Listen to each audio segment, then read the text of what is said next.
What up, YouTube? It's your boy, Detroit Love, back again with another live video. And tonight we're diving headfirst down the rabbit hole. We've seen giants like Stern, Jersey Jack, and Spooky Pinball dominate the industry. But what if real mechanical pinball could be brought home for under $1,000? That's exactly what Wonder Amusement is promising with their first table, Alice Goes to Wonderland. It's going to take amazing artwork, thrilling gameplay, immersive sound, and a price that might just shake up the pinball world. Is this the next big thing in pinball, or is it just a dream too wild for reality? Let's break it down. Let's talk some pinball and see what makes the greatest pinballs machines of all time truly legendary. And of course, I want to hear from you in the live chat. So let's get it started.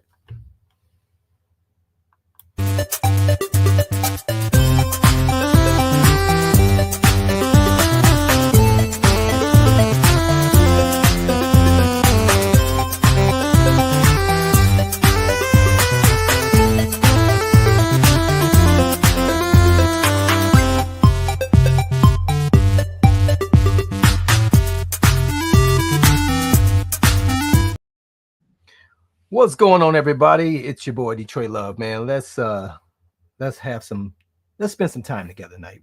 Welcome to the live show there, Jim, the Pacers fan, man. Appreciate you stopping in.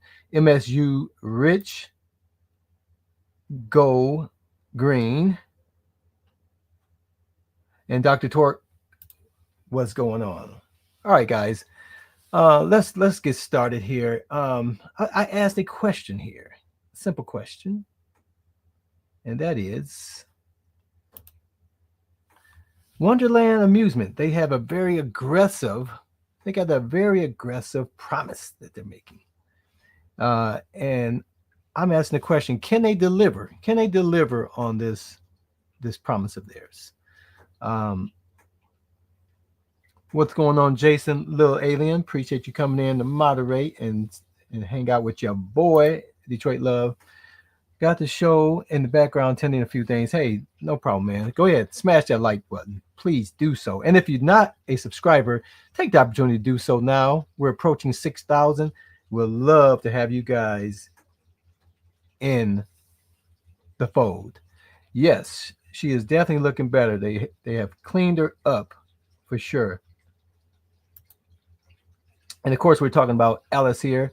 Alice was looking pretty dark in their initial rendition, and they have made some modifications, and she is definitely looking better. So can Wonderland Amusement deliver? Let's take a trip down this rabbit hole and see what we find. So guys, just a real brief history. Of course, I'm sure most of you guys know this. Pinball, when it first came out, was just a ball that dropped down. They was asking money for it. They considered it gambling, right? It was just a game of chance.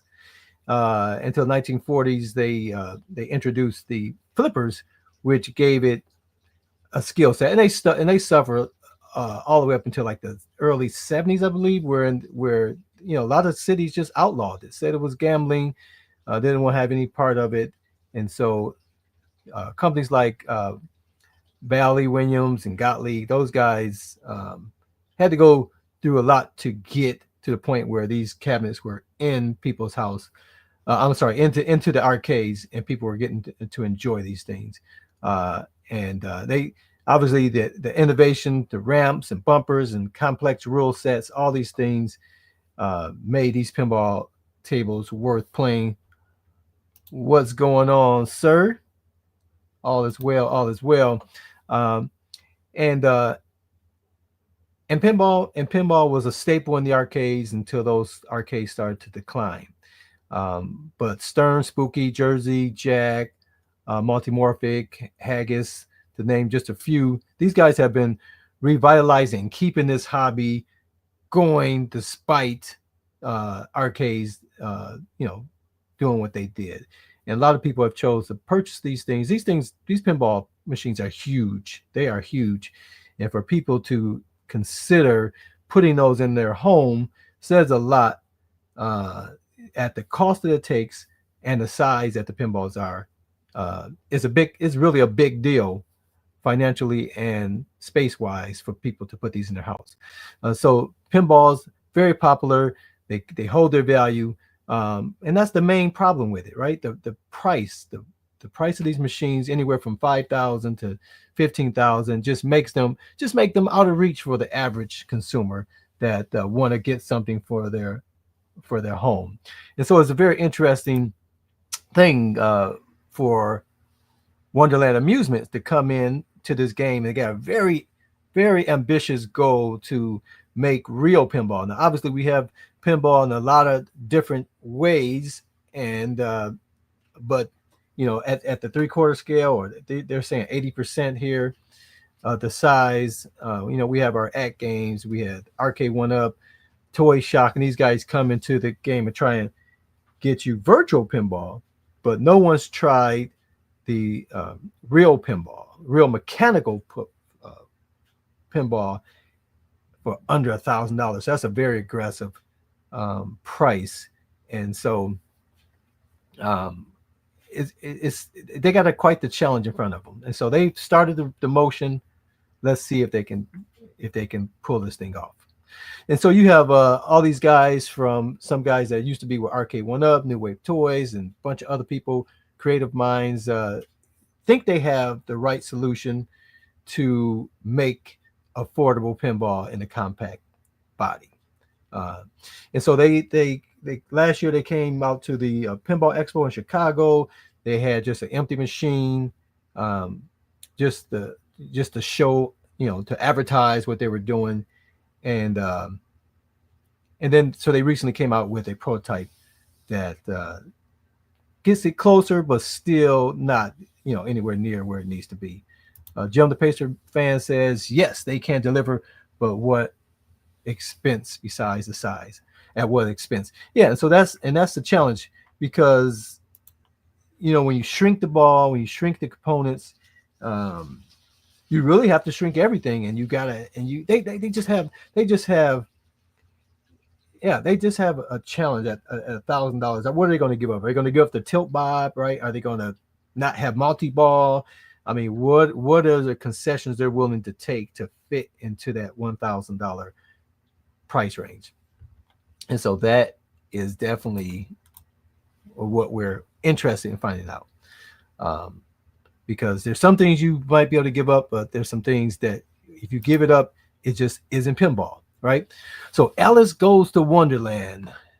That's their first table, and first it signals that maybe they have some other things down the pipeline, but Alice in Wonderland, this story is something that people can relate to, and they don't have to pay anybody for the licensing for it, right? So it makes sense for a first table. Okay, so it's inspired by the Lewis Carroll's classic Alice Goes to Wonderland. They're shooting for 80% of full size, under $1,000, fully mechanical. So if the prices and the size of traditional pinball, mechanical pinball, is a barrier, then these guys are definitely looking to break into that. All right, so this was their initial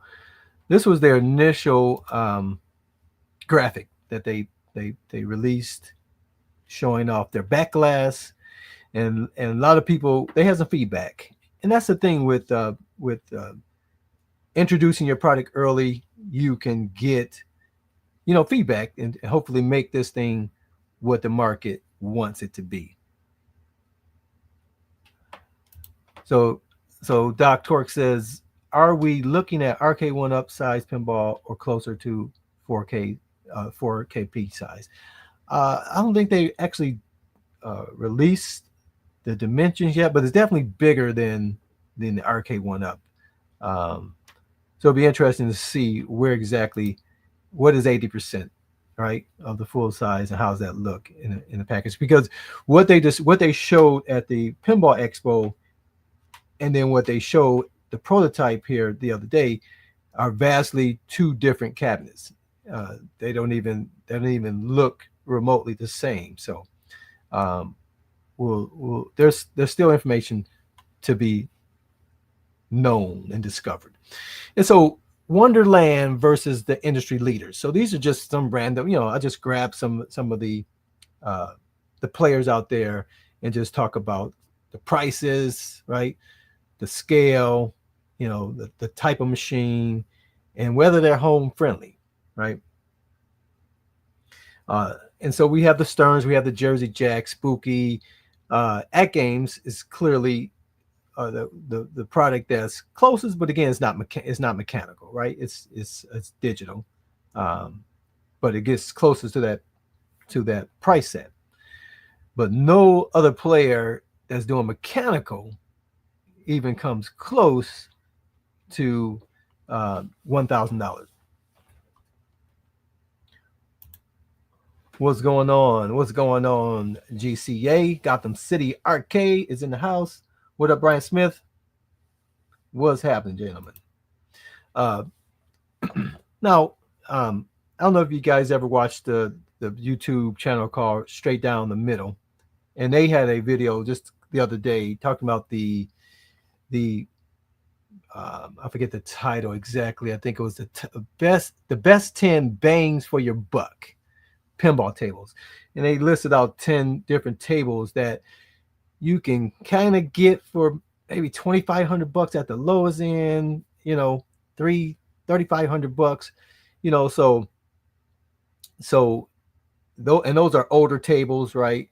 um Things like NASCAR or just Whirlwind, and um I don't recall them, but take a look at that.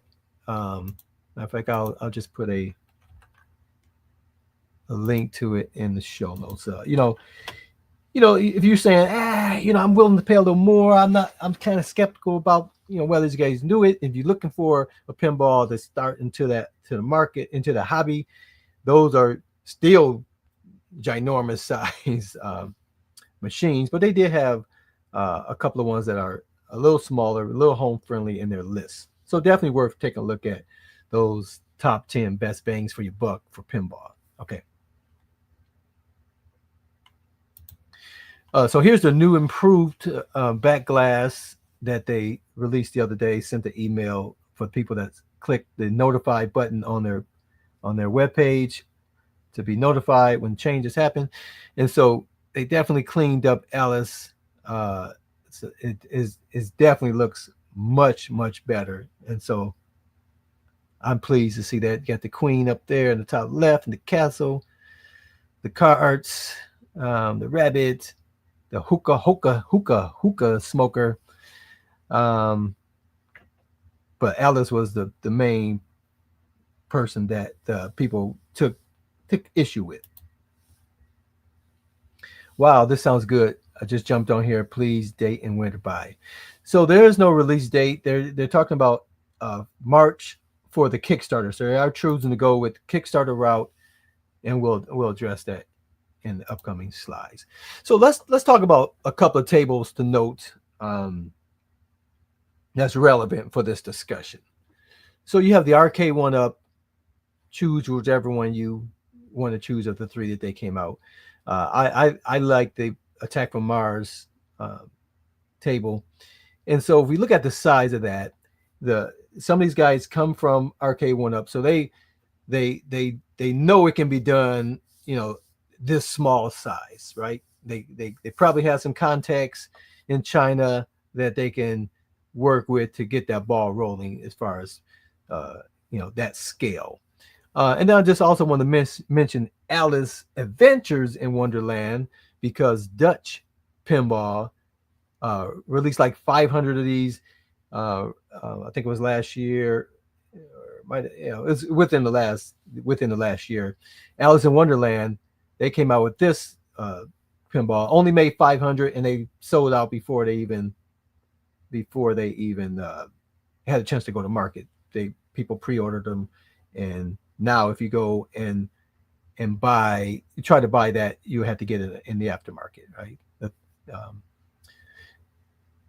so, but this one got a lot of criticism. They thought that it looked like Hooker in Wonderland.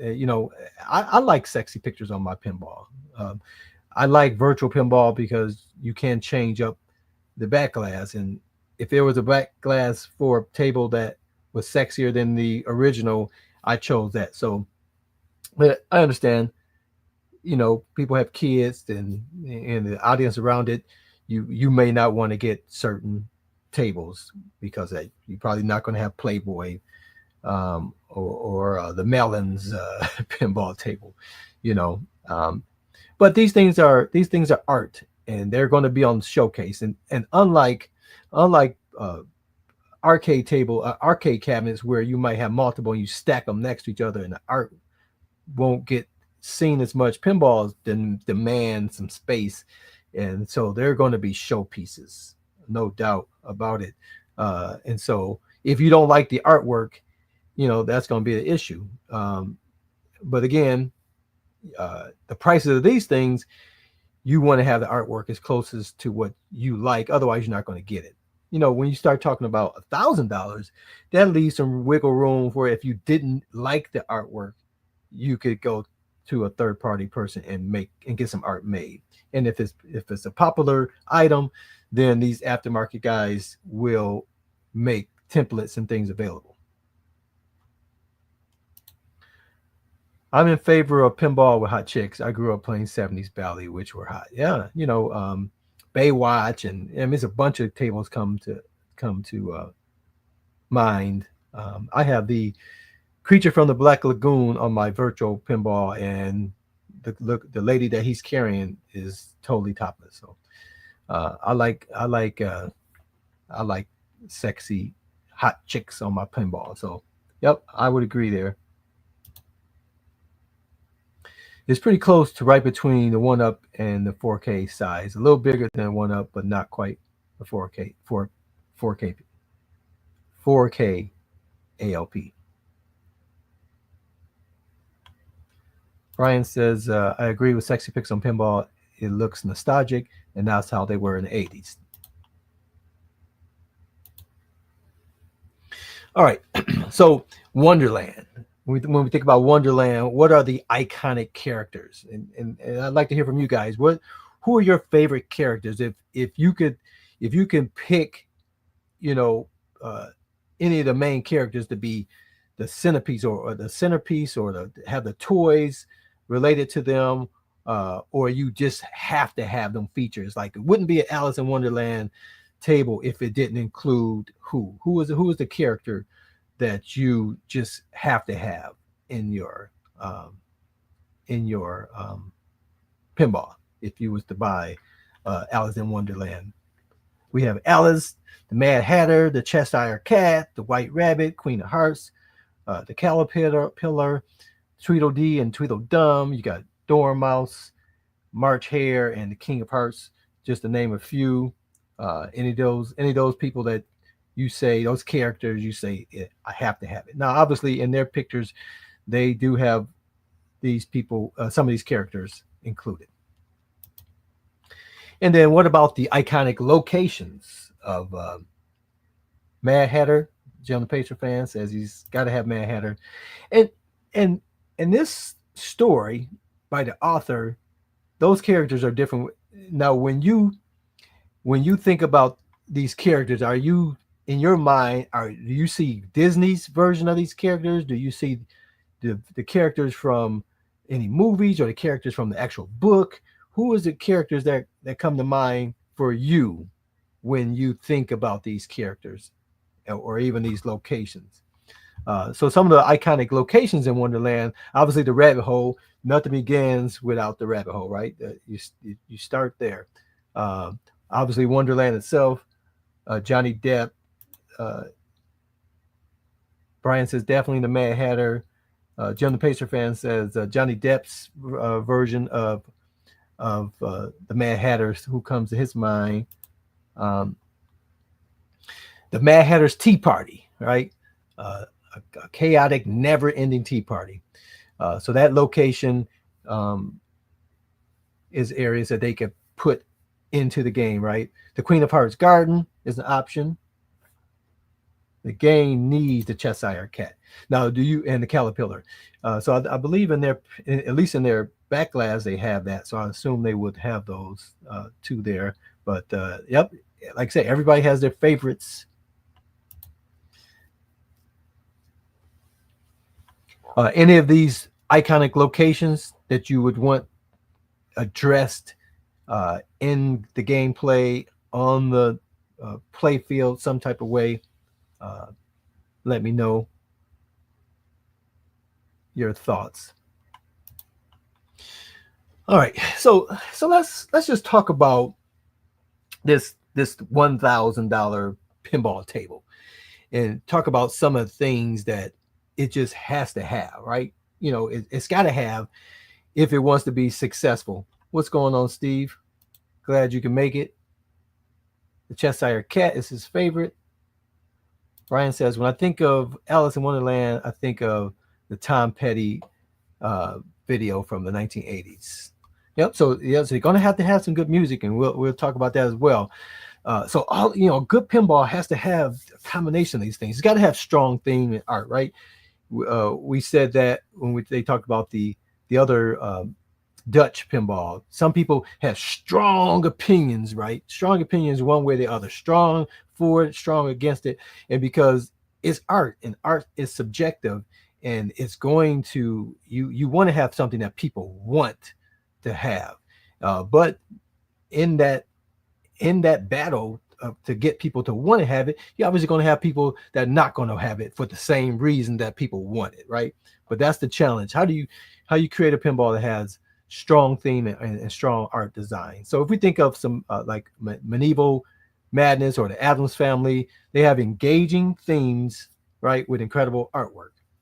So Wonderland's whimsical fantasy and storybook charm should be front and center, right? We have these visions of what Wonderland is. Yeah, Steve. Yeah, we showed the picture earlier.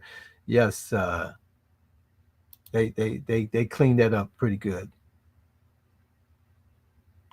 Yeah, now, yeah, yeah. The play field right now, again, is prototype, so we don't know what the final product is, and that's the challenge in a Kickstarter.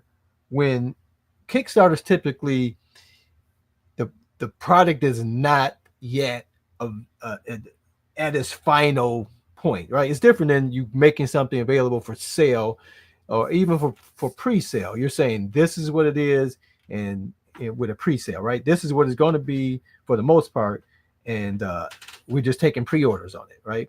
That's not what they're doing. They're saying we we need the cash. We need the cash in order to make it, and you got to buy into this idea of what we have. Just the idea. You're buying into the idea because the final product is not yet established. The White Rabbit is Gotham City Arcade's favorite. Um, so they have to get the art and the theme, and so they already picked the theme, so they got to get the art right, where people are going to want to have this in their home because that's the target market, right? It's different for something that's going to be in an arcade, a place of business, right? A place where everything around you has these different themes and different arts and different things, right? But for somebody to buy this, and place in their home, that is a totally different thing, because now you got to contend with the wife or the spouse and family, and where you're going to place it, right? Because if it's one thing, if like the guys that say I like the sexy one, if I like the sexy one, then maybe it's not in your family room as soon as you walk in the house, right? That people who may be coming over for various different reasons, the church group coming over for the small church group, right? And then you got the sexy Alice right in the living room, right? So it's important, because this is designed to go in the house. You have to have that balance of where, and think about where people can put this and where they're going to put this, and people are going to consider that, whether the manufacturer considers that at all. So it's definitely something to be considered.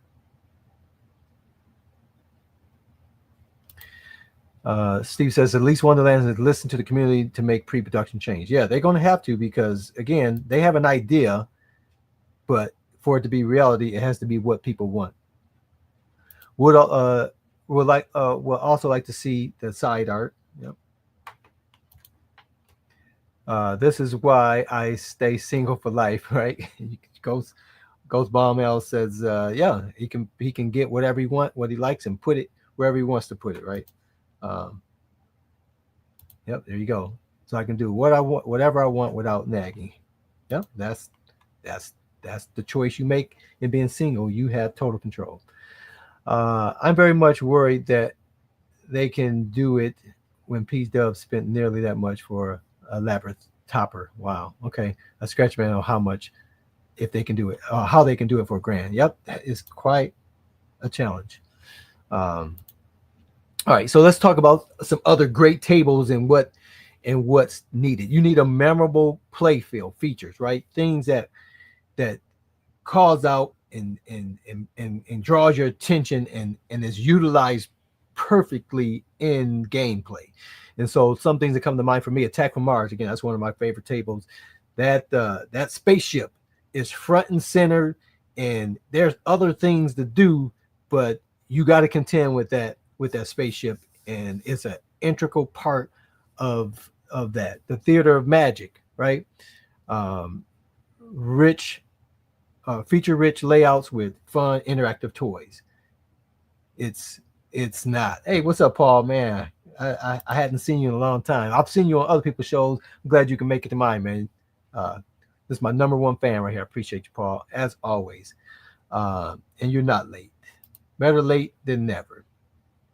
Um, and so just a few tables, and I'm sure you guys have your favorite pinball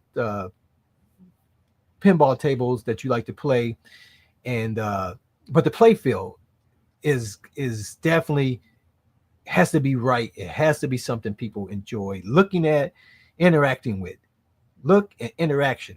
They go hand in hand with pinball. Wonderland, they have some creativity here that they can use. You know, and we saw some of the things. They got the castle. Um, but these were just some things I was thinking. The mushroom toy that alters the ball size. Now that would be neat, right? Because they have a 80% size ball, but what if at some point in time you hit the mushroom toy and a different size ball that came out for just that play until you lost it? So that would be something interesting, right? That plays with this wonderland, right? Uh, so they want to be creative with the play field to make it interesting, no doubt, if they're going to be successful. So we're just talking about what things that great tables need to have. Is it going to have a real coin door? I for $1,000, probably not. Hopefully they make the design such that people could add that, because coin doors aren't very expensive for aftermarket. I mean, they're trying a lot for $1,000, so I would doubt this, but hopefully it's at least functional, right? Um, but again, I don't know the answer to that.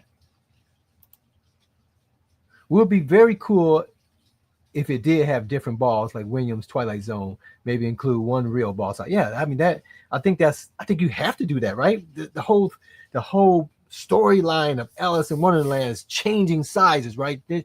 You take this pill and you this side, you take the mushroom, you get back to normal. It's an integral part of the story to have different sizes. And while the 80% ball might be the preferred one, the challenge that the bigger size would introduce would make the game interesting. And again, if you know you have to do certain things to get that bigger ball, you don't have to do those things. Hello, Shogeko. Um, Make sure the design doesn't lose the ball out of the gate. And that's my experience with the Uncanny X-Men. Yeah, I mean, with a real mechanical thing there, that is an issue that you can have, is balls will get stuck, right? That's you have these moving pieces, and the ball can jump and pop and hit off the glass and go places that it's not intended to go. Um, so yeah, that's that's a possibility, right? So satisfying shots and flows, right? If we think about Steve Ritchie's designs, the Gateway, Star Trek, fast, smooth ramp shots, right? My favorite Spider-Man, those ramp shots and the sound effects with them are integral parts to it. If we think about Twilight Zone and Funhouse, yeah, they're fun and complex tables, but but they're not child's play, right? They are going to be difficult. So you got to get that balance, because you don't want the table too easy, but you don't want it to be too difficult, but you want it to be challenging. So you got to get that balance. Uh, it would be awesome if they had base model for under grand and you could upgrade pieces and parts you want. That is definitely interesting, and with Kickstarters, and we'll get to that. They offer different choices, usually with the pledges, and so I'll be interested to see what they do. And I've played around with some of these type of ideas.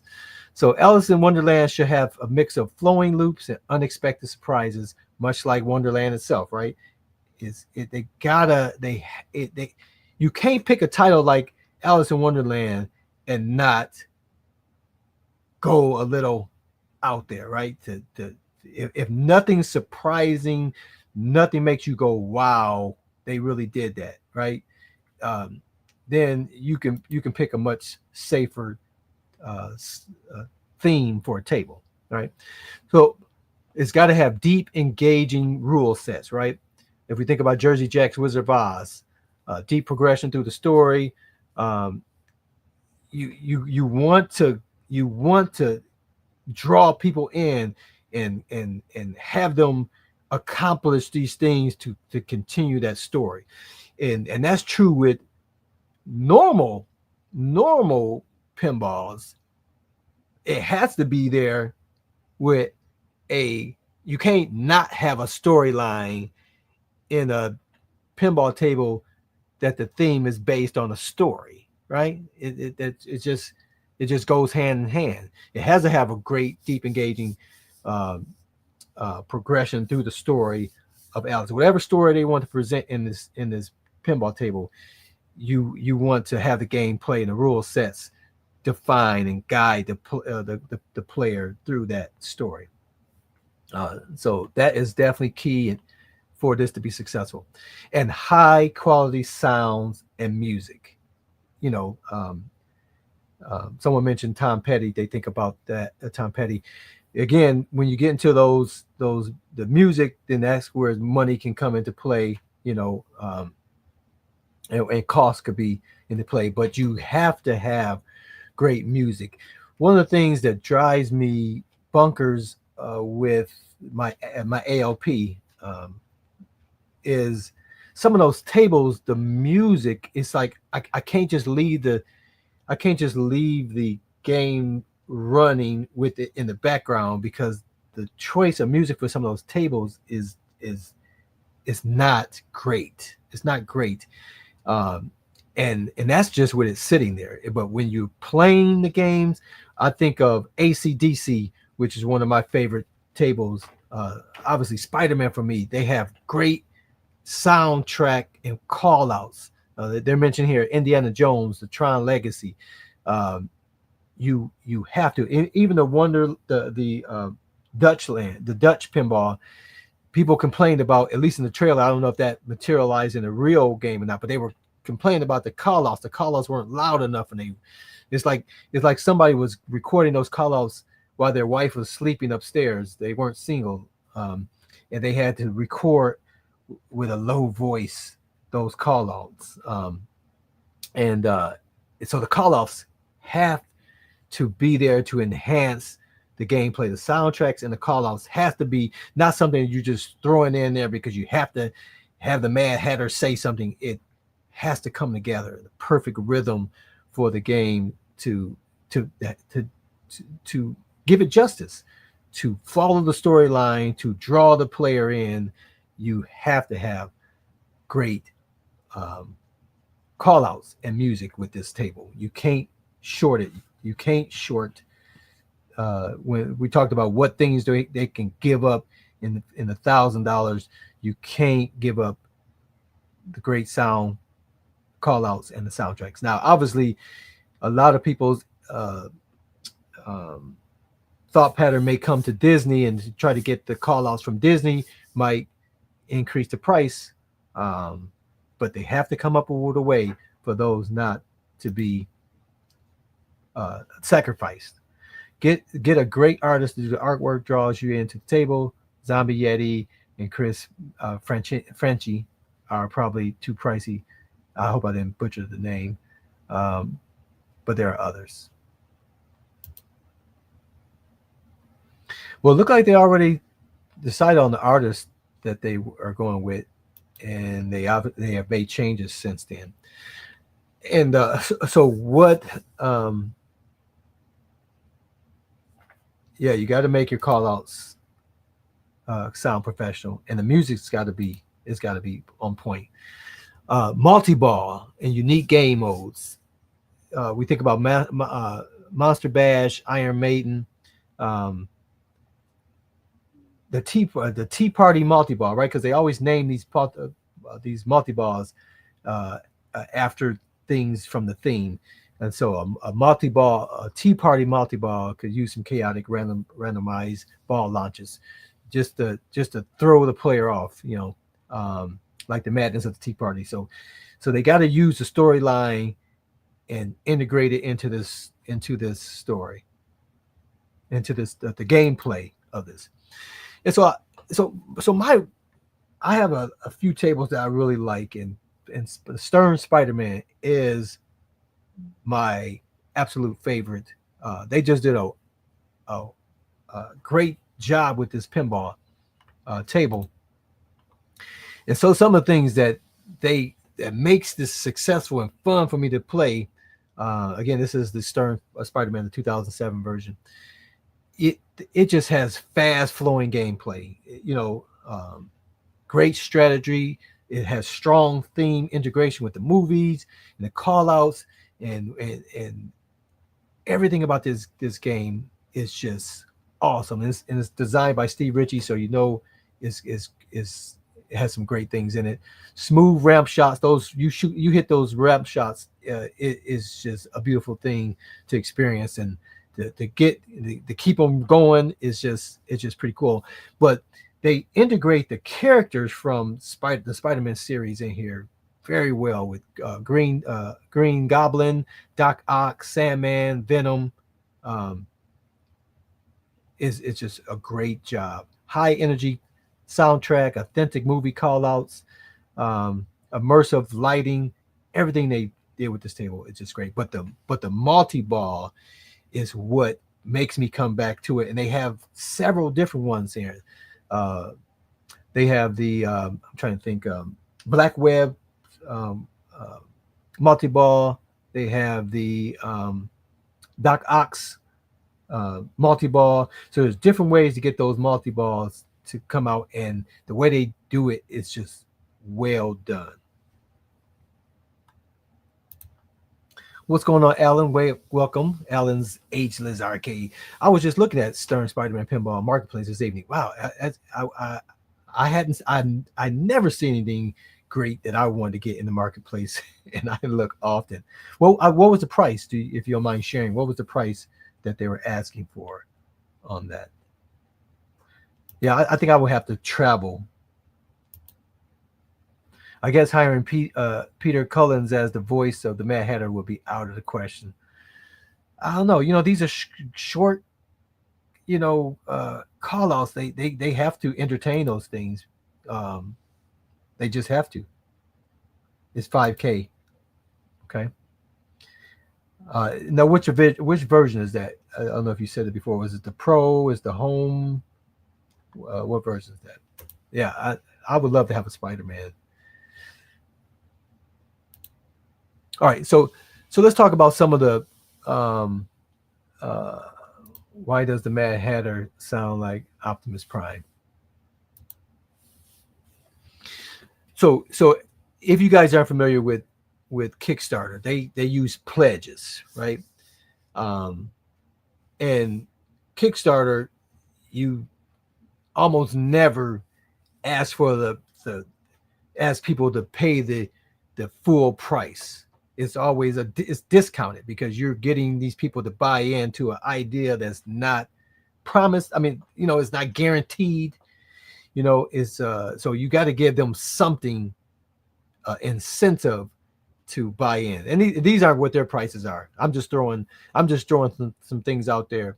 Uh, and I think they have to be a little more aggressive than this. But this is just the structure, and these aren't the names they they picked, but typically the pledges they're going to give a cost for that, and then usually there's a certain number at this price. So you want to act fast. If you want to get the lowest price, there's only a certain amount of numbers, and then after that, once those are sold out, then you're stuck with the next tier, right? And then they usually have, so we have here down the rabbit hole, the early bird um, special. First 100 backers get the lowest price, right? Curious and curiouser is the next step, right? These are just ideas. What do you guys think about these? The Mad Hatter Tea Party Kickstarter special, uh, the Cheshire Cat special, the Queen's Royal Edition, right? And usually they'll have like a bundle, right? So you can have the twins 2-player bundle, right? Tweedledee and Tweedledum pack, and you obviously get at a discounted price if you buy two as opposed to buying one. The White Rabbit VIP, and usually they'll do things like here you pay more than the price of the thing, but then you get things like a factory tour, developer meeting, a signed prototype, things like that. So those are the things that you can get more money out of people because they want to get this thing doing, and then they get rewarded. So you're rewarded for doing, it's not investing because it's not you're not you're not part owner of it because you give them money. You're not pre-ordering it. You're giving them money so they have the money to do what's necessary for it to come to market. And as a reward for your pledge, you get it at a certain price. Okay. Uh, and so instead of down the hole being the name of the initial pledge, you can do things because a lot of pledges are for like people who aren't going to buy, right? I'm not going to buy this, but I want it to help come to market. So you can give them pledges that they can do, like here down the rabbit hole for $5, you just get a heartfelt thank you. So that's just their minimum entry into supporting this deal. I'm not going to buy the cabinet, but I want to support it, so I'll give you $5. And they can have like a tea party guest, right? For $25, you're going to be you're going to get a digital Alice to Wonder goes at Wonderland uh, pinball artwork, right? So that artwork that they gave, maybe they print that and mail it to you, right? You can frame it yourself. It won't come with a frame for $25, but you can, have a piece of history, right? Because if this thing takes off, right, and come to market, you can have your piece by not, you don't have the table, but maybe you can be a tea party guest and you get that artwork, right?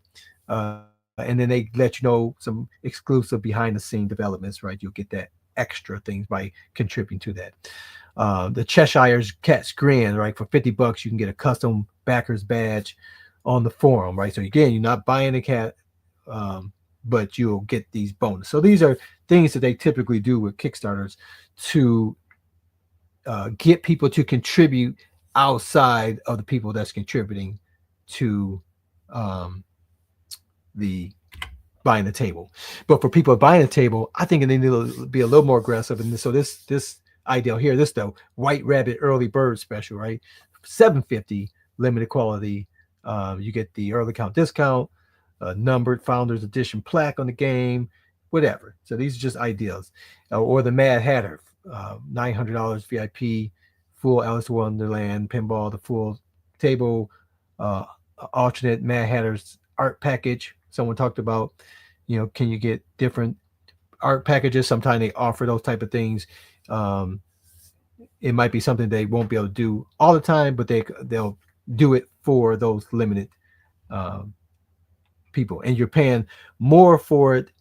This is in this case $900 almost for retail, but you're getting a special edition, right? So those are just some ideas. The Queen of Hearts collector's edition, $1,200, limited to 100 backers. You get signed and numbered machine, a red and gold art package. You know, maybe you get a custom shooter, right, for the pinball. You know, these are just ideas. Okay. The King of Wonderland's Ultimate Experience, 2,500, only 10 available. Right. When you give these reduced numbers, then obviously, because a whole lot of people aren't going to do it for one, um, but you're able to get people to give.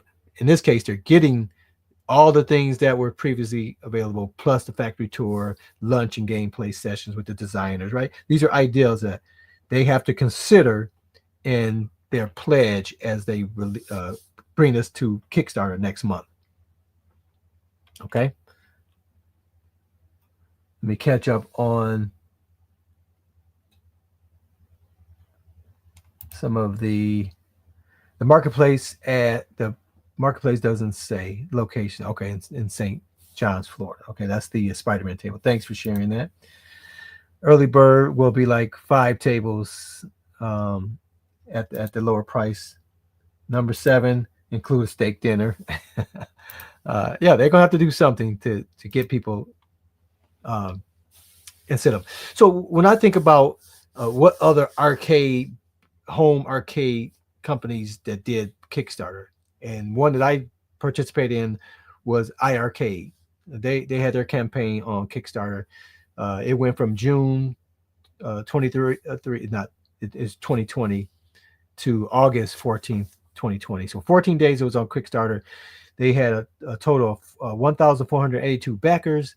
Uh, they had 15 different pledge options, so things we just played with, and they was able to get almost $750,000. $1 million. They had $660,000, and they initially asked for 50,000. They said we need $50,000. That's our goal in order to bring this to market. And instead of $50,000, they end up getting $660,000 in pledges. So it's much bigger than what they thought they would get. So Paul says, did Wonderland ever state how much experience they have in the pinball space? I have not personally seen that. And of the people, if you go to their webpage, they have the people that's involved and what their experience is. I don't recall seeing anybody that come from the pinball industry. I could be mistaken, but I don't recall. I'm just saying what I saw. Okay. And so this was the iArcade's pledge on the Kickstarter, just to give an example. And so this is the package that I pledged. So I paid $549, which was $350 off the MSRP of $899. Okay, so this is what the package that I got, and these were some upgrades that they had different pledges. Some didn't have the San Juan joysticks or the 128 storage memory. Some had less, right? So some didn't come with the some were just the bar top. This was the bar top and stand. So that's what the pledges you can do with your pledges. Make some you want to make enough pledges that you can get people that might be waffling. All right, if they want to pay less, they got to act fast, right? They can't waffle on it, right? The more you wait, the more you pay. Okay, if you wait to market, then you obviously gonna pay the market rate. Okay, but you want to get people to buy in, and so you want to get them incentives to do so. All right, so we just throw out some questions here, and if you guys want to participate, feel free to participate. And then the people that's watching this in the replay, I'd like to hear your thoughts in the comments. Okay, so what's your favorite pinball machine of all time and why? Again, for me, it's Spider-Man, and Spider-Man just has a great play field, great integration of story and the characters, great music, great call outs. You know, it's got fun ramps that you can really get up. Um, you got the Venom, you got all these guys, man, and so you get the you get to immerse yourself into the table, you know, and just enjoy it. And so, what are your favorite pinball machines, and why, if you want to share? And so, this question: would you prefer a compact home size pinball machine or a full size version if the price wasn't the issue? So these guys are looking to do this compact home size pinball machine, but at $1,000. But if price wasn't an issue, are you satisfied with the full size? If you could get, uh, that Spider-Man cabinet for 2,000, or or at 1,000, does the size factor in so great that you would pass on $1,000 Spider-Man because of the size, right? So that's the question. Would you prefer a compact home size pinball or a full size if the price uh, didn't matter? For me, I don't really want a full size machine. I don't want a full size. So if someone can deliver a compact size for me, that would be best for me.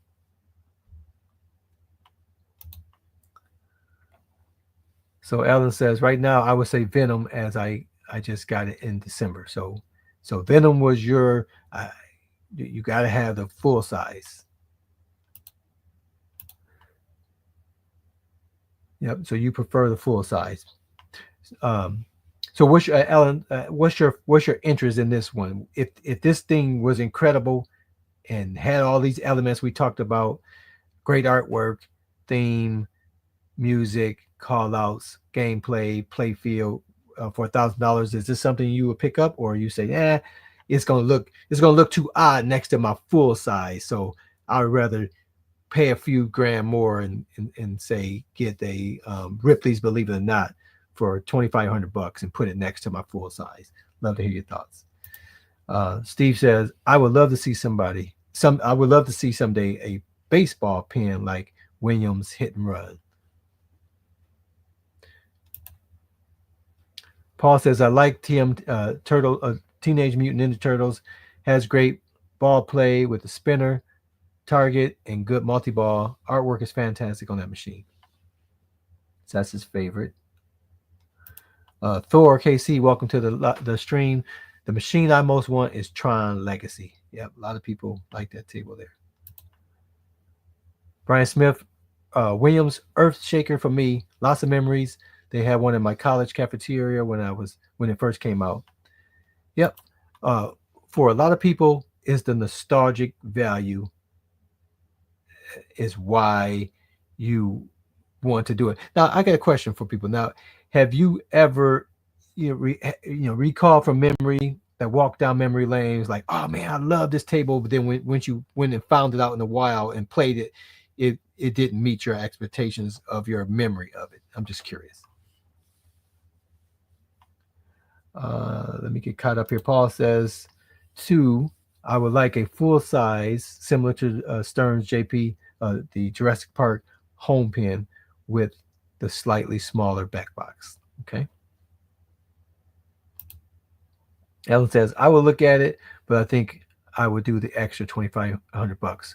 Yep. So you would rather stick with a pen, a full size pen, at the extra cost than to get the 80% size. Again, that's going to be for those who have the full size. Maybe this doesn't look right next to it, right? Thor KC says, if price wasn't an issue, I would love to have one full size real pinball in my house. I always figured I would only be able to get an OEM fixer upper, so I'm on the fence for Wonderland. Yeah, those electromagnetic tables, that's a totally different ball game from the tables that Stern and those Williams, those guys make, right? Night and day. But to have one just for that nostalgic value, if you can get it for the right price, right, definitely wouldn't hurt. Uh, Shogeko says Twilight Zone, my complete favorite. Jim, the Pacers fan, I'm very interested in the Wonderland pen because of the size and cost. It hits nostalgia for me.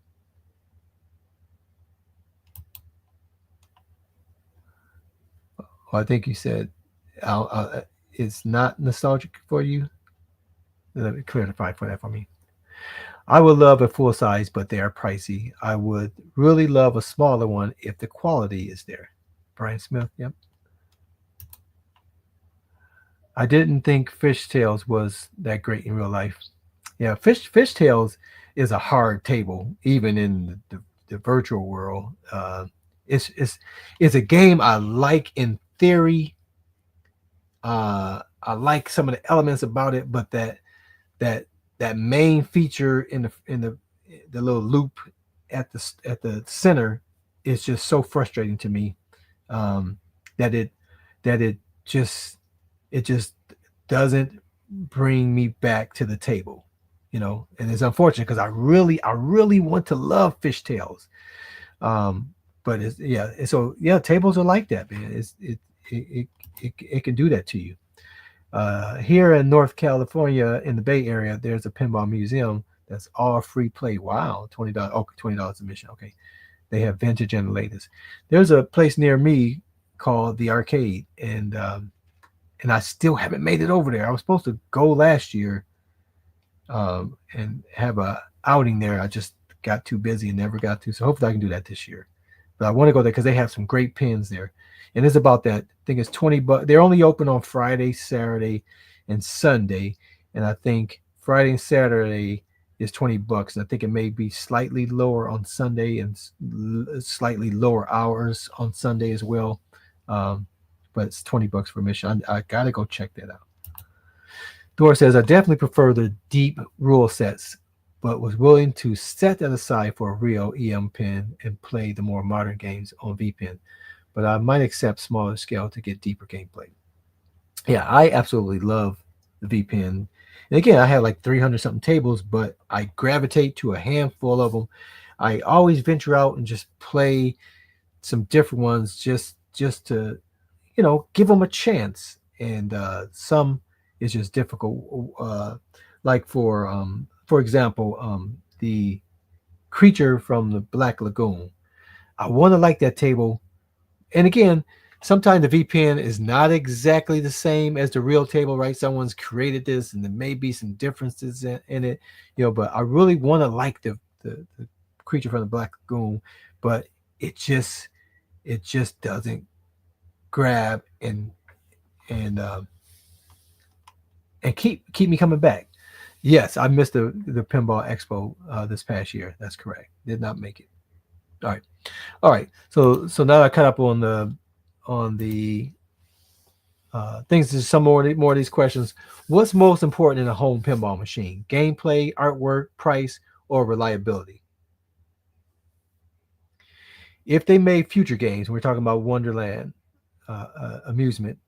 If they made future games, what themes would you love to see? So we're talking about a made for home, 80% size, under $1,000 pinball table. If Alice Goes to Wonderland isn't your cup of tea, what table would you like to see them uh, develop for future tables? Love to hear what you think.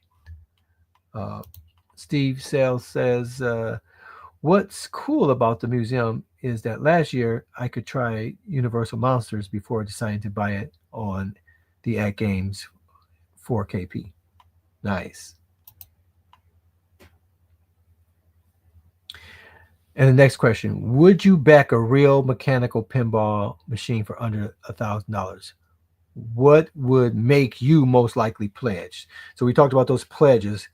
What would that pledge have to say for you to pull the plunger? Is that the right thing? Pull the plunger, pinball, um, to get this transaction into play, right? What would make you pull the plunger on uh, pledging this mechanical mechanical pinball table, right, for under $1,000? Would it have to be a $300 savings, right? So for $700, you're willing to take the plunge, right, and take the risk. What is it for you? Or are you not willing to pledge and only willing to wait until others pledge and get it to market, and then you decide? Um, Love to hear your thoughts. And do you prefer the classic electromechanical? And we definitely have some fans there. So do you prefer the classic electromechanical pinball action, or the modern ones with digital and the DMD and things like that? LCD screens, DMDs, deep rule sets, or do you like the simplicity of the EM machines? Love to hear your thoughts there. So let me. So Thor says, T, no room? Move down, move down, move down. Paul, ranked, I'd say number one is price, number two is gameplay, three, reliability, four, artwork. So artwork don't have to be uh, something you necessarily enjoy if the price, gameplay, and reliability hit it. That makes sense. Price is definitely important. Back to the Future is a theme I would buy. Okay, something like something this risky. I think I wait to it come to market. Yeah, and and again, I talked about the IRK when the IRK when I first saw them on Kickstarter. Again, we're talking about like a what did it say 40 day 24 day. I don't remember what the day, but it was a long time frame, right? That they had it and that it was going to be released. And the way it looked initially, I was like, no, no, I can't do that. And then they made some adjustments, sort of like with this artwork, right? And then they made the adjustments. Oh, we're going to change it. And they changed the theme of it and it looked better. And I said, okay, I can do it. I still wasn't 100%, but I wanted them to come to market. And I still have mine. I had a lot of people have gotten rid of theirs. I'm still not ready to get rid of it. It's still a great cabinet for what it does. The sound is incredible. The artwork on it, I had to put that on myself. I didn't like that piece of it, but I did a good job with it. So it's held the stand. It's withheld the time, the test of time, and I'm happy with that. I got it, and still happy with it. I just wish it had a backlit marquee. And I've looked at some aftermarket ways of adding that to it, and some people put things on top, and I can't do that. I don't want to make it look even more crazy. But when people come over, they don't care about it not having a backlit marquee. They see the game up there and they walk up to it and they play it and they enjoy it. So it's still a a part of my home arcade that people love playing. So I I did it, but it was risky, right? Because it didn't look the way I wanted exactly. It didn't, I didn't know if it was going to come to market, right? These things, that's the risk of Kickstarter. And I was looking at my history. I have never been screwed on a Kickstarter project where I paid my money and they did deliver. I have had that happen on Indiegogo, but never on Kickstarter. Steve Sell says, lately I've been playing EM tables because the bells on the bumpers bring back such fun memories. Yep. And that's what that nostalgic value with those. If you played them, if you didn't play them, you have no connection to that, right? But some tables are very simple, very basic. And I do play those on my table from time to time as well. All right. So can they deliver? Right? That's the question, right? Paul said it. It's risky, right? And so it's clearly a risk. For Kickstarter, that's the whole premise of Kickstarter.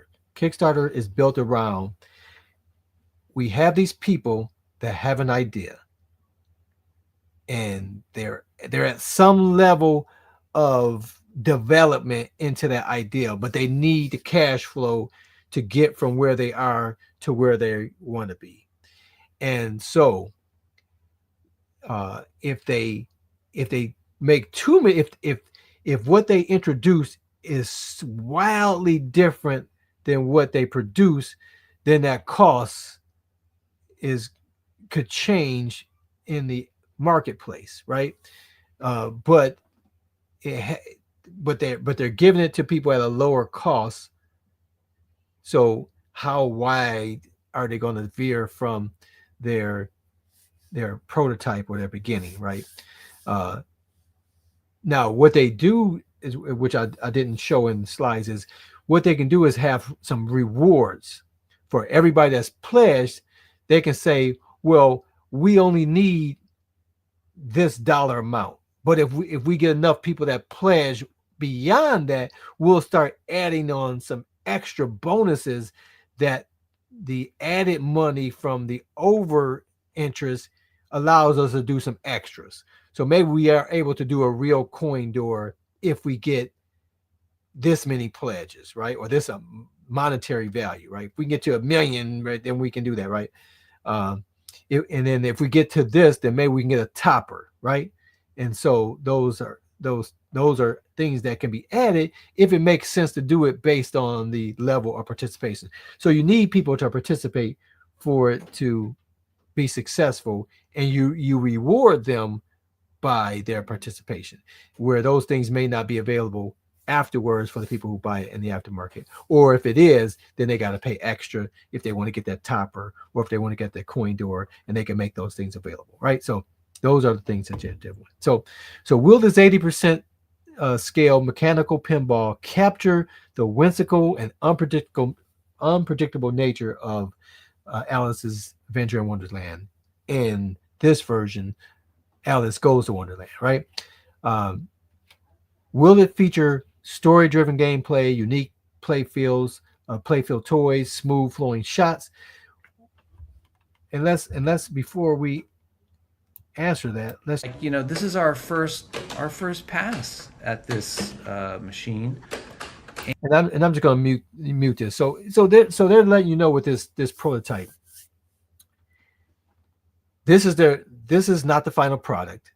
This is their first attempt at bringing what's in their mind or in their on the design table to a physical product for them to evaluate what things they need to change, right? And so we witness in this video here, it's very difficult for that right ramp to be entered at all. Just the angle of it, something's not right. And then even the left uh, ramp, right, like right just then, when he went up there, it just hit the plexi and came back down, not not the path that they designed for it to do, which can happen with other tables that are really fun tables to play, but they have to get the flow of that table right. Um, and so you have mixed opinions on this this introduction to this the first look. And again, the what they present is all we have to be able to make a decision on, right? And so they have a target date of March 2025 to make their presentation for Kickstarter, right? For it to go live. And when you go live on Kickstarter, you got to have storylines and videos, right? Videos from, say, the developers and manufacturers, and they got to win you over, right? They got to get you pumped for this idea, and if they can show you they want to show you things that's going to get you to say yes, I'm in, right? Uh, so you don't want to show too many things that's not right, that doesn't get people to say that, right? So it's a balancing act.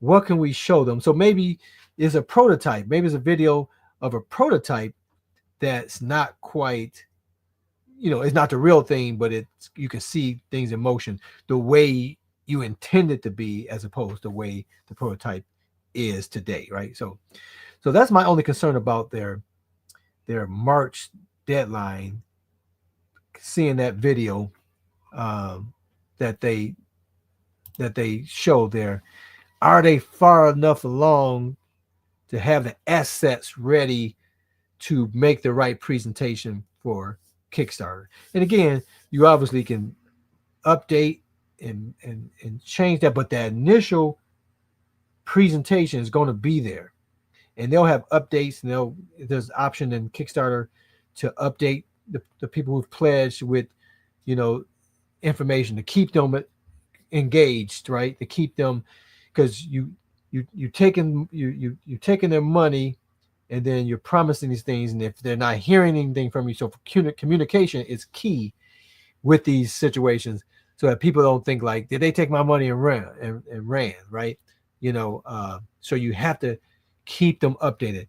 The longer the periods you have in between updates, people start getting antsy, like, did these people ghost me? Did these people run off? So communication is key. Thor says, I'm not the biggest fan of Lewis Carroll. I'm not the biggest Lewis Carroll fan, I know, but I like it better than the theme on some of the best tables like Fish Tales, Addams Family, Attack from Mars. Are great games, but meh IPs for him. See, I feel that way for sure about Addams Family. A lot of people love that. I don't. Now I'm a big fan of Addams Family. I grew up watching those shows on TV, and you know that was just a part of my childhood. But the pinball execution of it, never been a fan. Again, Fishtails, I want to love it, but the gameplay is just doesn't do it for me. Tech from Mars, that's one of my favorites, so I definitely love that one. But like I said, everybody has their own ideas of what they want, right? So can they deliver? Can they deliver a showcase, right? If the tables are features are vivid, hand drawn, Wonderland inspired artwork on the playfield, backglass, and the cabinet, it would stand out visually, right? So again, these are going to be in people's homes, designed for people's homes, as opposed to the other pinball tables that are designed to be in an arcade or in a commercial settings. I think you're you're marketing to different peoples and different ideals of what they want in their house, as opposed to, this was made for a commercial setting, but this person loves it enough that they're willing to put it in their house even though it may not fit there, right? So I think that's a challenge. Can they deliver a showcase that people can be proud of to sit in their house? uh, you know can they deliver gameplay? Again, from the prototypes, we see there's a lot of room for improvement. um, is it going to have smooth flipper action, well balanced ramps, fun mechanics, right? um, Great toys. A lot of people, you guys shared on what you want: the Mad Hatter spinning teacup, or disappearing Cheshire cat ramp. What can they deliver to make the gameplay fun? Unique Wonderland things, objectives like growing and shrinking ball. We talked about that. Different modes. I think you have to do that with this, right? With the storyline. I think it's a fail if the gameplay is great without it, but I don't see any reason why you wouldn't want to do it, right? Other than if you're making everything 80%, is the shooting ramp to get into the table too narrow now for a full size, right? Obviously it's going to react to these things. Will it damage the components with the full size ball, right? So those would be the challenges, right? That ball shooting like we saw there at the 80% size and hitting the castle is different than a projectile that's 20% larger with that full size ball hitting that same castle. Will it destroy it? Will it be like war, right? And you shooting a cannon at it. Uh, so those are things they have to wrestle with. We might want it, but it may not make sense. But it'd be great if they could do it. And maybe it's not full size. Maybe it's 90%, right? Or 85%, slightly bigger, maybe a different color so it stands out, But I think, you have to change the ball size. And maybe you make it smaller, right? Maybe you make it slightly smaller. Instead of an 80% ball, maybe you're at 60% or 75%. And how does that change the gameplay and the targets? And can you get a 60% ball up the round, right? So again, if you don't execute whatever it does to make that ball release, then you don't have to worry about it. Uh, so what modern tech are they going to integrate? Uh, RGB lighting, mini play fields, hidden shots. Uh, Again, they have the aggressive price is going to affect all these things. Someone asked a question earlier: what sacrifices are they're going to have to give up in order to reach that price set? Can they deliver great sound and great music? Right. Um, I think it's important that they do so, um, and that may cost them something to do so. Dora also asks, maybe what they need is to offer a couple of optional aesthetic upgrades like Stearns Pro and Premium Edition toppers, etc. Let people who want a 2500 showpiece get the upgrades from Wonderland. Yep, that is definitely something I'm sure they are pondering. Can they deliver the right price? If the machine truly launches at a sub $1,000 price, it would be the most affordable real mechanical pinball in decades, right? Uh, However, will it maintain high quality components at this price? Will they have to compromise? Someone asked that question. Um, if they pull this off, clearly they will be an industry disruptor, uh, because things are altered by success, right? Success alters the norm and makes a new norm, right? If we just take the example of a lot of us bought these games, whether it's real arcades or arcades, our home arcades uh, grew the most, uh, and not just because Arcade One Up came out in 2018 in that age, but I think the pandemic helped because we were all shut in, right? So I think it helped us, and we weren't spending money on a lot of other things because we were shut in, right? So we had more discretionary funds. I think these things alter and affect that. But the main thing is the pandemic altered the workforce, right? Most businesses today have to have a hybrid existence, right? It's tough to get people in 5 days a week in offices now. Most people have settled with 3 days you come in and you stay home 2 days. Some people said just one day. Maybe you got Friday, you work from home. But for the most part, the world as we knew it for the workforce has been altered because the pandemic showed people who were on the fence, that were skeptical, that people can be productive working from home, right? And so you can't just throw that out after the fact. Oh, we're all healthy now. That's just ignore the fact that it was successful and we still was able to operate our business at the same level, if not better, with people working remotely, right? Uh, so this, if it's successful, will alter the pinball industry uh, in some way. How exactly, we don't know. But if they're successful, it will alter it. If they're not successful, then it's business as usual.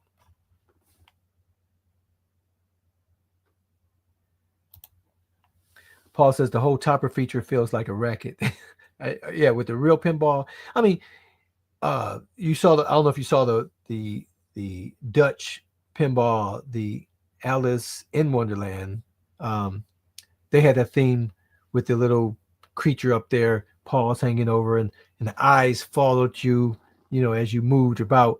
I mean, obviously, that's technology that's not cheap, right? And it's optional, right? So, and it's like anything. If you spend X amount of dollars on something, let's say in this case, you spend $1,000 on this. Once you've spent that $1,000, it's much easier to spend $100 or $200 for a topper, right? Because it then makes this completes this artwork for you, and you know what I mean. Now, if they said $1,200 at the start, maybe you don't ever buy the table, right? But if you buy it at 1,000, and then you can add it. That's why those things they don't force you to buy it, right? Becomes an optional thing for people to do, and because the numbers are going to be down, the sales are going to be down on those type of things. That makes the price higher as well, right? If everybody wanted them, they could produce more and get the price down. But that's just the reality of it. Most people aren't going to do it. So in order for me to justify me making it, there's going to have to be a cost that's higher than it would be if I was making thousands of these as opposed to hundreds of these, right? Just the just the market. I expect the quality to be slightly compromised, like AL1, the Arcade One Ups, HAP style sticks, cheaper and not the best, but cheap to replace or upgrade later. Paul says, if this product pushes Stern's prices down for home pinball, I hope it's successful. I agree. All right, we're wrapping this up, guys. And so, will you pledge? That's the question. For you in the live chat, for those who watch after the fact, will you pledge? I'm on the fence. I'm I'm gonna need some more information. Um, I want them to be successful, right? I want them to be. I want them to succeed. I want them to do it. But do I? Am I willing to take the risk?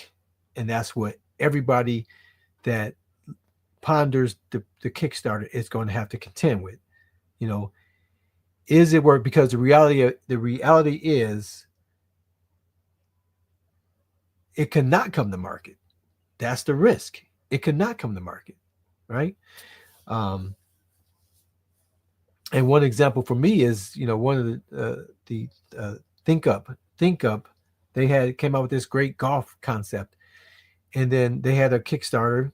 They got people to pledge, and they met their goal and pledges. They didn't take our money, but just as they got there, they pulled the plug. They canceled the project, and didn't really give me uh, uh, a explanation that made sense to me, because they never offered me an option to say, well, we said it would be X amount, but we've we determined that it's going to be $20 more, $30 more, $40 more. Uh, they didn't even give us an option to say, are you willing to give that $40 more and this thing go to market? So it just makes me think something was not, they didn't provide information. And so some of those guys are involved with this thing here. And so that makes me gun shy with the project, just because they had that stunt that I that just didn't lead me right. Um, but but I want them to be successful with this. The same reason why I pledged for the iArcade, even though I didn't 100% agree with the look of it. I wanted another player in the home arcade market, because different people spark different people with different ideas with different products changes the expectations, right? Arcade One Up, when they first came out, you know, the sound wasn't the best, right? They used cheap speakers and cheap a lot of things, but with the different players coming into the market, it challenged them. It made their customers expectations higher, that hey, you can and you should and we expect more from you, right?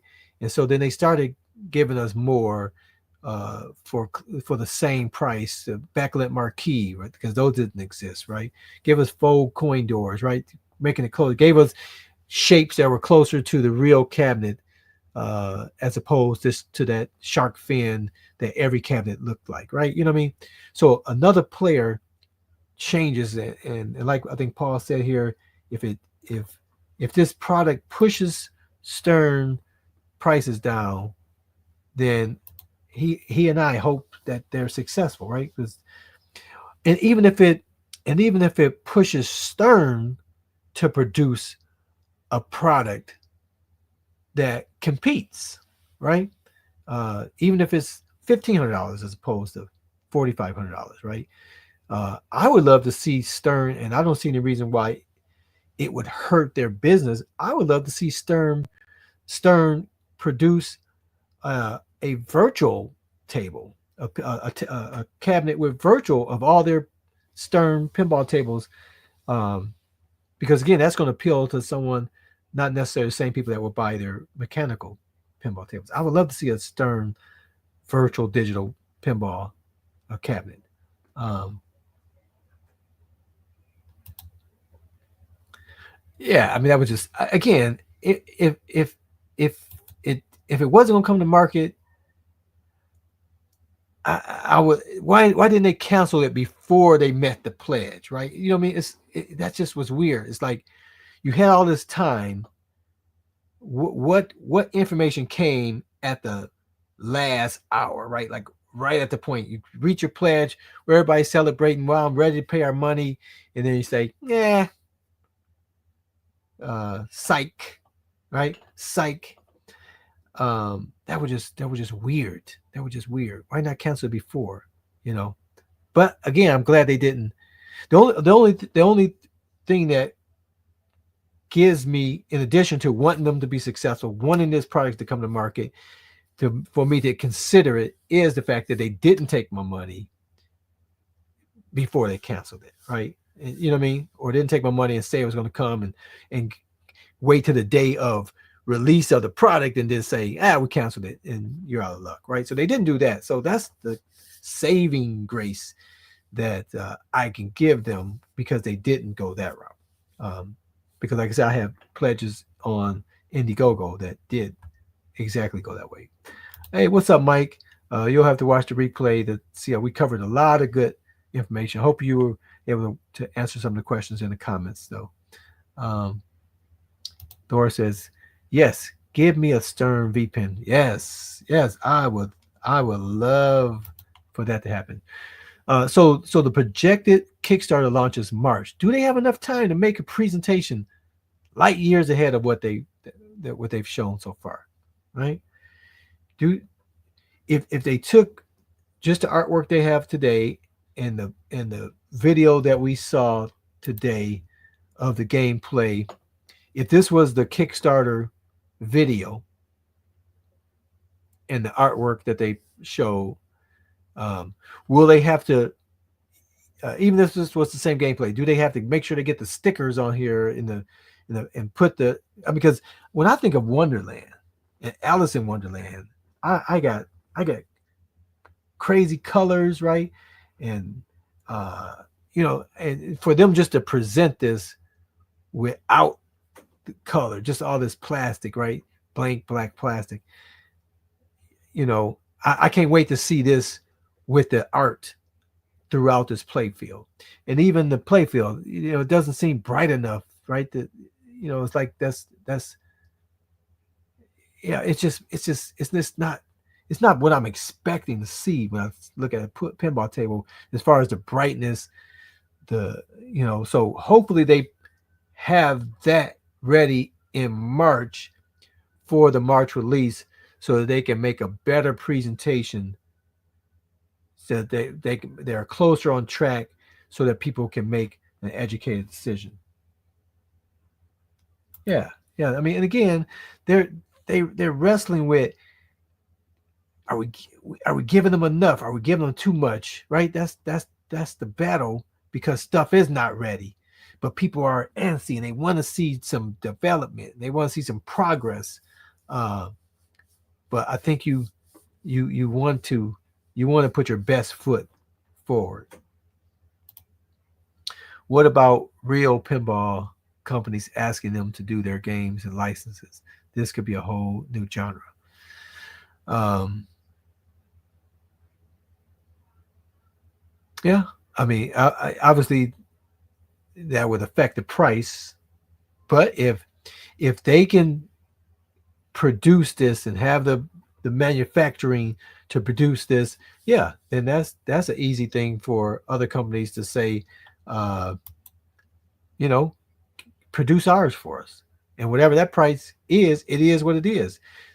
Sort of like how John Dee's partnering with Iconic Arcades for this project, but he may partner with somebody else for a different project.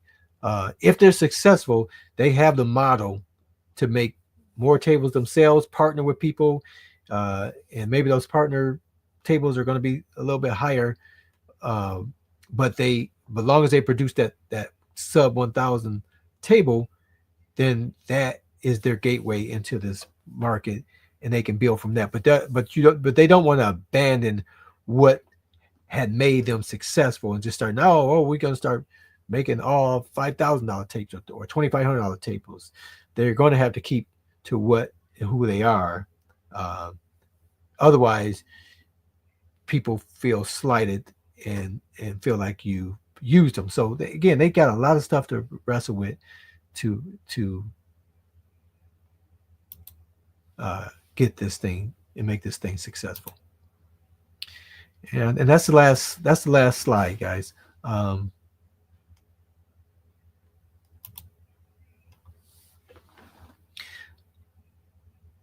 so man, so I am excited. I am excited. I'm not excited for what I've seen so far, but I'm excited that I've seen it so far, if that makes sense, right? I'm good. I'm glad to see that they're progressing to their goal, right?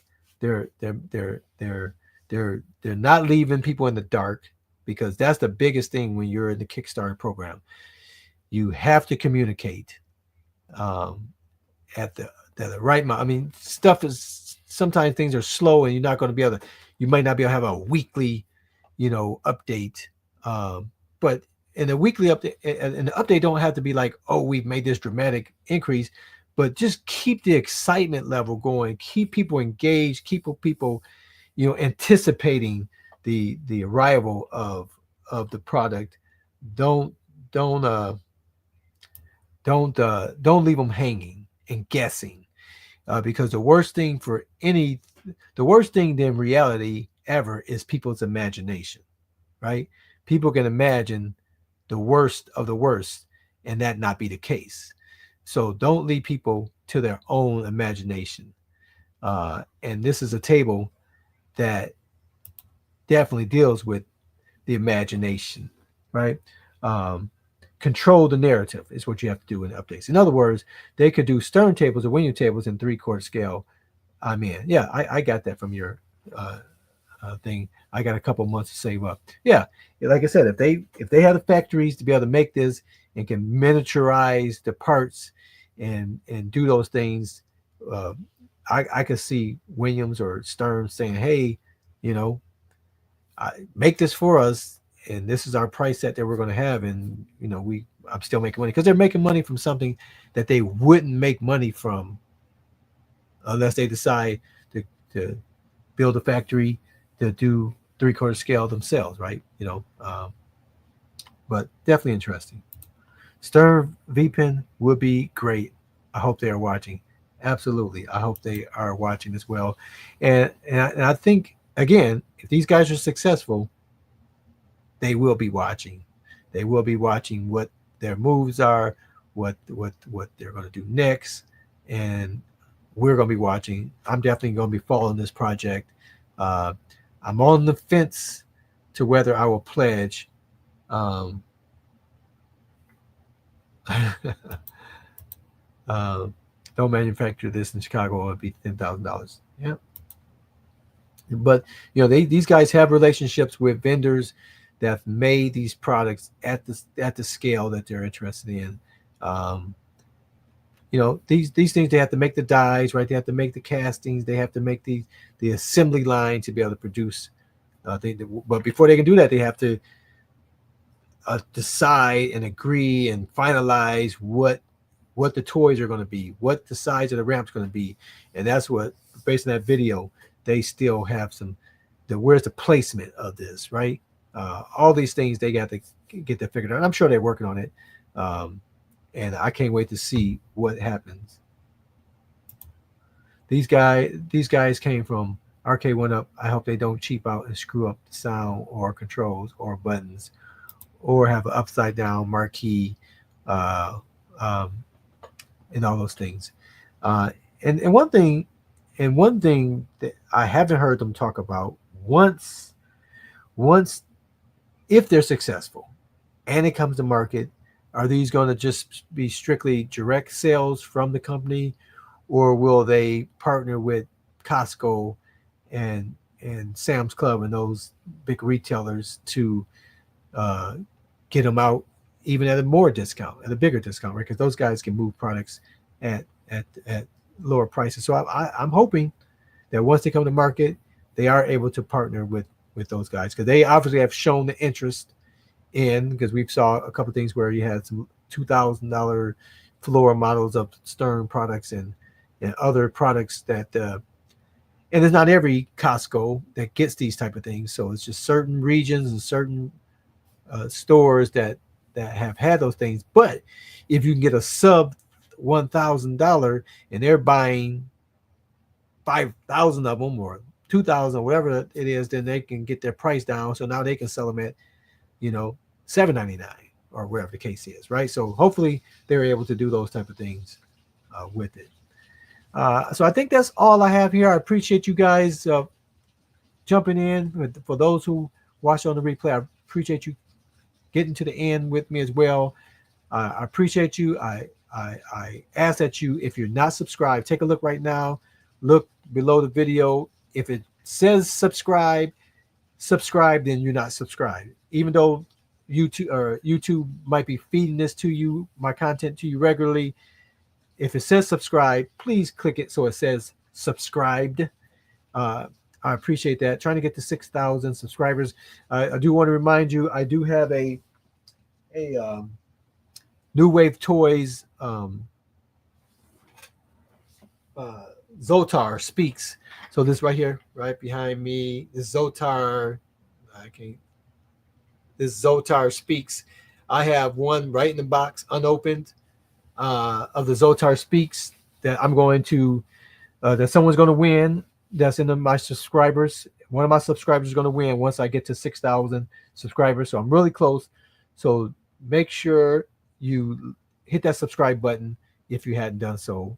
Help us get to 6,000. Help someone get that free product for their home arcade. Thank you, sir. Scary thing is these guys are not pinball guys building a fun pinball table. I'd really and I'd really engineered and tested and perfected. Hope they do well. Scary thing is these guys are not pinball guys building a fun, playable pinball table that's really engineered and tested and perfected. I hope they do well. Yes, so you're welcome. Paul, thank you. I'm glad you can make it out. Always good to see you. And yes, let's smash that like button to get the video out there in front of people, but definitely hit that subscribe button so that we can get to 6,000 and someone can get that Zotar Speaks. All right, guys, I appreciate you. I love you. And until next time, I'll see you on the web.